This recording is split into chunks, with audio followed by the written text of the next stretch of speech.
আল্লাহ, তোমার রহমতের সামনে আমার গুনার তো কোনো অস্তিত্ব নাই মওলা।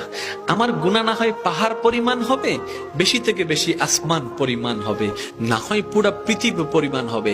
তোমার রহমত তো অগণিত, তোমার রহমত তো অসীম, তোমার রহমত তো আনলিমিটেড। এবার রব্বে করিম বলে, তাহলে ঘাবড়াস কেন, তাহলে মন ছোট করস কেন? আরে গুনাহ করেছো তো করেছো, কি হয়েছে? একবার তো তওবার মাধ্যমে আমি রবের দরবারে ফিরে আই। মওলা, ফিরে আসতে পারবো তো? দরজা কি খোলা আছে?